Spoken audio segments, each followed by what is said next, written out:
Olá, esse é o primeiro vídeo de uma série que vai abordar neoplasias lipogênicas.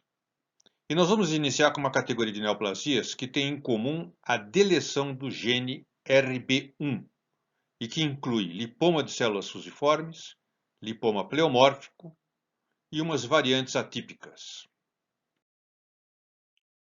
A proteína RB que vem desse gene interage com mais de 100 proteínas, sendo a principal delas o E2F. A diminuição de fosforilação ativa o RB, aumenta o E2F e inibe o ciclo celular, portanto, faz supressão tumoral. Ao contrário, a fosforilação do RB diminui o E2F e é ativadora da divisão celular e, portanto, é oncogênico. A supressão do RB tem sido verificada cada vez mais ao longo dos anos. E a lista de sarcomas na qual as alterações de RB1 e E2F são identificados é muito grande, incluindo o próprio liposarcoma. Isso tem particular importância, como nós vamos ver mais adiante. Esses sarcomas são de todo tipo, incluindo tumores de alto grau, grau intermediário e baixo grau. No entanto, esse é um fenômeno secundário, em geral associado à desdiferenciação, junto com diversas outras alterações genéticas cumulativas. E não é disso que nós vamos falar no momento. Nós vamos falar de um grupo de neoplasias que a alteração do gene RB1 é um fenômeno precoce da oncogênese e não é associada a outras alterações genéticas complexas e inespecíficas. Esses tumores são em geral benignos e normalmente mostram estrogênese fibroblástica. Mas nós vamos nos ater especificamente a um subgrupo dessa categoria que exibe, na maioria das vezes, células adiposas metaplásicas e constitui um grupo especial de neoplasias lipogênicas, que é o lipoma de células fusiformes e o lipoma pleomórfico. A primeira dessas entidades foi descrita em 1975 por Enzinger. Nessa publicação, a distribuição de idade gira em torno de 50 a 60 anos, bem mais em homens, e com uma enorme predileção para a região cervical posterior, ombro e dorso. No entanto, desde a primeira publicação, há relato de ocorrência nas extremidades. Esse exemplo de lipoma de células fusiformes mostra o aspecto clássico da lesão circunscrita, não encapsulada, que tem um componente estromal fusiforme e um componente com adipocitos que variam na sua proporção. O componente fusiforme, que é o verdadeiramente neoplásico, possui esses núcleos densos, pequenos, normalmente bem monomórficos. Ocasionalmente a gente encontra adipocitos multivacuolizados semelhantes a lipoblastos. 6 anos depois, o mesmo Enzinger publica uma segunda entidade relacionada, que é o lipoma pleomórfico. A distribuição etária é igual ao lipoma de células fusiformes, girando em torno de 50 a 60 anos. E também a localização topográfica, predominando em região cervical, ombro, dorso, mas também com relato de ocorrências em extremidade superior e inferior, como nós vamos ver adiante, isso é importante.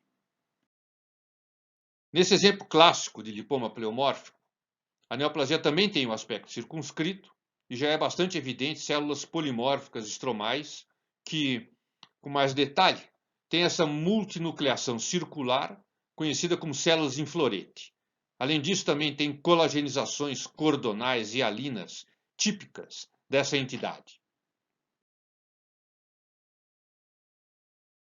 Este outro exemplo, que também é circunscrito, apresenta a proporção variável do componente estromal e do componente lipogênico. Já no aumento intermediário, dá para perceber células atípicas, especialmente na porção estromal. Esse exemplo tem focos idênticos ao lipoma de células fusiformes, que tem um estromo um pouco mais mixoide e aquelas clássicas colagenizações cordonais e alinas. Aí tem outras áreas que começam a apresentar transição para células mais atípicas, apresentando multinucleação, variação de tamanho do núcleo, hipercromasia, meio parecido com o caso anterior. Mas tem focos que mostram alterações em células adipocíticas bem intensas, com multivacolizações, caracterizando lipoblastos pleomórficos. Essas variantes mais bizarras, como nós vamos ver adiante, têm preocupado os pesquisadores e têm interpretações controversas. Essa neoplasia é sempre reagente para CD34.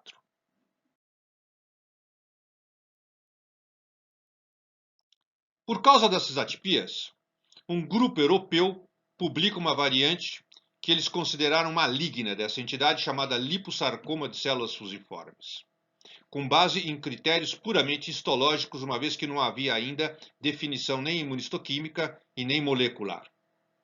Apesar do pouco número de casos, a distribuição de idade é semelhante às variantes clássicas e a localização, apesar de também predominar em topografias usuais, apresenta uma leve tendência para ocorrência em extremidades.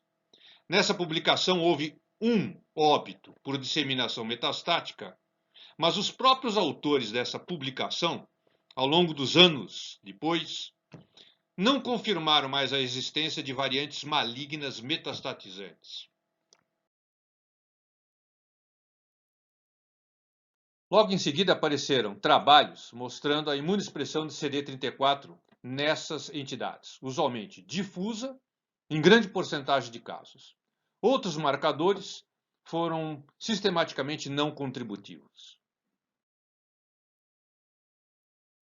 Com o uso do CD34, começaram as primeiras publicações de lipoma de células fusiformes, com atipias clínicas, ou seja, localização atípica, infrequente, como no pé, ou atipias citológicas. Com isso, começaram as primeiras observações apresentando superposição morfológica com o então lipoma atípico da época e o liposarcoma bem diferenciado.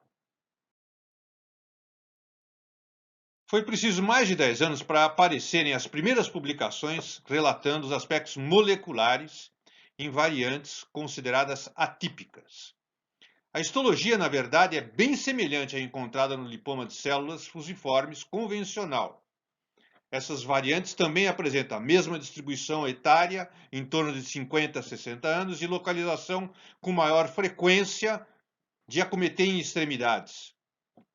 Nessas séries, há relatos de recidiva, mas nenhuma ocorrência de metástases.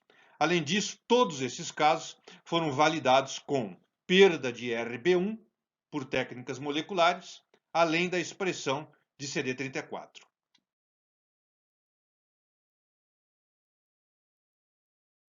Agora, é o caso da gente fazer um resumo dessas entidades da seguinte forma.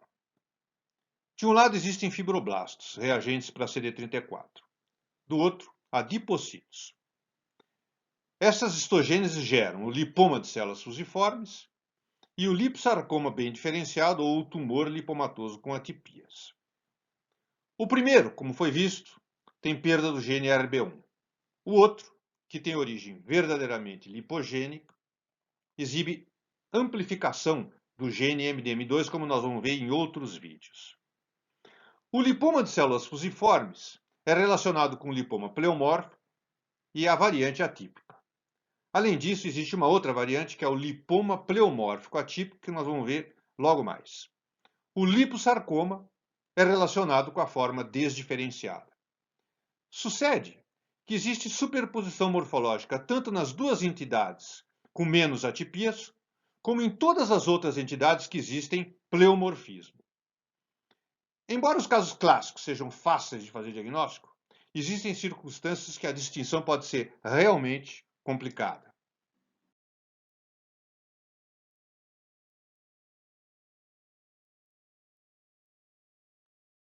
Esse desafio levou alguns pesquisadores, como no caso desse grupo europeu, a fazer uma análise molecular comparativa entre o tumor lipomatoso com atipias, ou liposarcoma bem diferenciado, aí em verde, lipoma de células fusiformes, em vermelho, e lipoma de células fusiformes com atipias, em amarelo.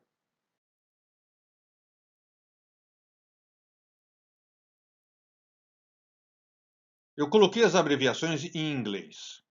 Esses três grupos já apresentam diferenças na distribuição de idade, sendo que o lipoma de células fusiformes convencional incide em faixas etárias mais idosas. As variantes atípicas ocorrem precocemente. E o tumor lipomatoso com atipias numa faixa intermediária. A localização topográfica também é bem distinta.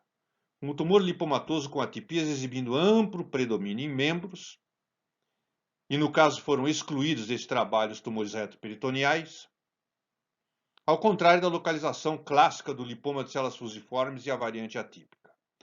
Os maiores tamanhos também ocorrem no tumor lipomatoso com atipias. No entanto, nenhuma dessas entidades apresenta metástases, apenas recidivas locais.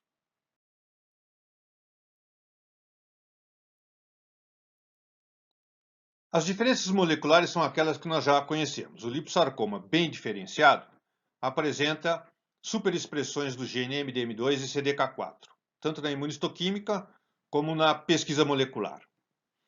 Ao passo que o lipoma de células fusiformes e variante atípica apresentam deficiência ou perda do gene RB1, detectado tanto por imunistoquímica como pelo FISH.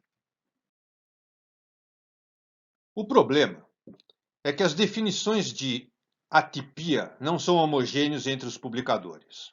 Esse grupo americano ligado à Mayo Clinic, por exemplo, teve uma abordagem diferente. Eles preferiram definir uma variante atípica exclusivamente devido à localização topográfica alternativa e não por critérios histológicos. Eles selecionaram, a partir de uma casuística grande, todos os casos de lipoma de células fusiformes com localizações atípicas. Essas localizações predominaram no membros inferior e superior, além de outras topografias, e as avaliações morfológicas desses tumores incluem formas convencional, mixoide, pseudoangiomatosa e com variações para mais ou para menos de tecido adiposo, mas nenhuma menção a uma forma atípica. Todos os casos apresentaram perda de RB1 e expressão de CD34. Nenhum deles apresentou metástases. Alguns poucos apenas tiveram recidiva local.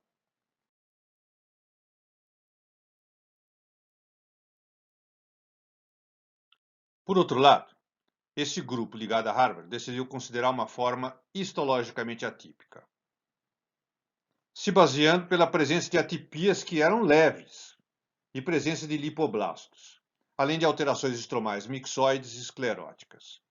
A distribuição de idade e de gênero são semelhantes às variantes convencionais. A distribuição topográfica dessa casuística tem uma tendência bem maior para a ocorrência em extremidades. O exame imunistoquímico apresentou perda de RB e uma expressão difusa de CD34. E os exames moleculares, perda do gene RB1 na grande maioria dos casos. Nenhum paciente dessa casuística teve metástases, apenas recidivas locais em poucos casos. Para complicar um pouco mais as coisas, um grupo europeu apresentou uma outra variante. Dessa vez, uma apresentação atípica do lipoma pleomórfico. Entre as características histológicas, a parte aí os achados clássicos de lipoma pleomórfico, como células em florete, eles descreveram hipercromasia, multinucleações, pleomorfismo, sobretudo em células adipocíticas, multivacuolizadas, caracterizando lipoblastos pleomórficos. A casuística tem distribuição topográfica e distribuição de faixa etária muito semelhante às convencionais. Também nessa série, não houve ocorrência de metástases, com alguns casos de recorrência apenas.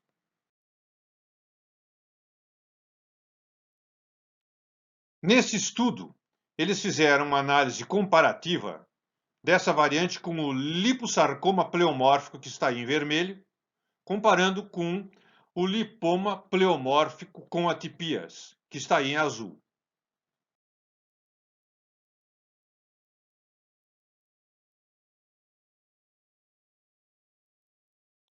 O que eles acharam é que ambas as entidades apresentam lipoblastos pleomórficos, mas somente liposarcoma pleomórfico tem atividade mitótica alta. E somente o lipoma pleomórfico com atipias exibe células em florete e colagenização hialina cordonal típicas da entidade. O exame imunistoquímico mostra expressão de CD34 apenas no lipoma pleomórfico com atipias. Curiosamente, a perda de RB1, tanto por imunistoquímica como por técnicas moleculares, ocorre em ambas as entidades, mas provavelmente no liposarcoma pleomórfico se trata de um fenômeno secundário, como eu falei no início desse vídeo. No entanto, esse outro grupo europeu preferiu manter o nome lipoma pleomórfico e lipoma de células fusiformes sem a terminologia de atípico, mesmo com a presença de lipoblastos atípicos. Esse grupo descreveu 91 casos, sendo que metade deles tinham formas atípicas em células adiposas, todos validados com expressão de CD34 e perda de RB.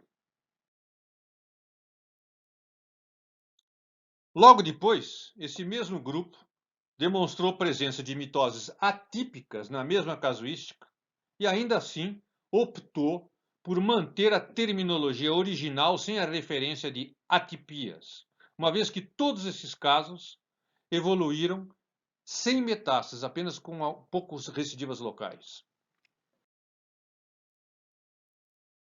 Nessa revista, houve uma troca de correspondência entre esses dois grupos. O primeiro, colocando que é incompatível o diagnóstico de lipoma pleomórfico com a presença de pleomorfismo em lipoblastos. Mas o segundo grupo diz que esses achados foram presentes em tumores que não tiveram nem sequer a recidiva. O primeiro grupo diz que deve ser colocada a palavra atípico.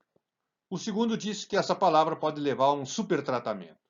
Fica evidente que esses diversos grupos de referência não estão de acordo com a existência, ou pelo menos com uma definição mais objetiva, em relação a essas entidades.